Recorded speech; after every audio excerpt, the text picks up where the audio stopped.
जय माता भगवती आदि शक्ति में माते की जय। अभी हमारे माननीय गुरुदेव भगवान धारा से अवगत कराया है कि हमने जो संकल्प लिए हैं और हम खरे उतर रहे हैं या नहीं उतर रहे हैं, वही गुरुदेव भगवान बतला रहे हैं कि जो आपने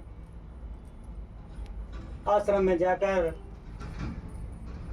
गुरुवर से दीक्षा ली है और दोनों हाथों को उठाकर के संकल्प लिया है कि नशे मास से मुक्त होकर चित्तवानों का जीवन जीते हुए धर्म रक्षा, राष्ट्र रक्षा और मानवता की सेवा के लिए हम अपना जीवन समर्पित करें, तो हमारा कर्तव्य बनता है, हमारे ही लक्ष्य होना चाहिए कि जो हमारा समय माँ गुरुवर की कृपा से जितना भी हमें समय मिलता है, हम उतना लोगों को इस विचारधारा से अवगत कराएं, लोगों को बतलाएं, गुरुदेव भगवान के बारे में बतलाएं, उनकी विचारधारा के बारे में बतलाएं। यही गुरुदेव भगवान हमारे लिए सिखला रहे हैं, यही उनकी विचारधारा है। यदि हम इस विचारधारा को लेकर समाज में जाएं, तो गुरुदेव भगवान ने यहाँ तक कहा है कि जिस घर में मेरी छवि खुल जाती है और आरती हो जाती है, तो वह घर घर नहीं रहता, वह घर मंदिर बन जाता है और उस घर में रहने वाले लोग उस मंदिर के पुजारी बन जाते हैं।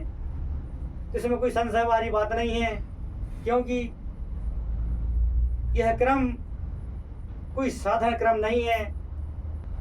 जब यह मंच लगती है और ज्योति जल जाती है, तो यहाँ पर 33 करोड़ देवी देवता उपस्थित होते हैं, और जहाँ पर 33 करोड़ देवी देवता उपस्थित हों, वहाँ क्या होगा यह आप विचार करें।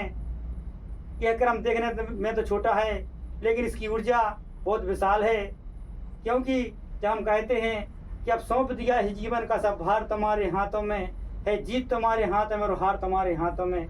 जब हम सब माँ भक्तों ने अपना भार माँ गुरुवर के हाथों में सौंप दिया, तो गुरुदेव भगवान ने यह कहा है कि तुम 2 कदम तो आओ, मैं तुम्हारे लिए 10 कदम का आशीर्वाद प्रदान करूँगा। आप विचार करें, यह बात कौन कह सकता है? यह बात वही कह सकता है जिसके लिए इस भूतल पर कोई कार्य संभव नहीं है। नातर अनेकों साधु मुनि महात्मा हैं जो अपना काम चला रहे हैं।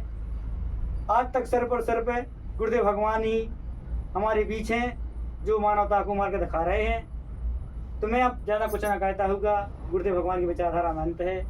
अब मैं अंतिम कड़ी के लिए मैं आभार व्यक्त करने के लिए मंच पर बुलाना चाहता हूँ हमारे भाई नीतीश जी भुआएं, अपने विचार रखते हुए सम्मा भक्त आवर्त करें। जय माता की जय गुरु।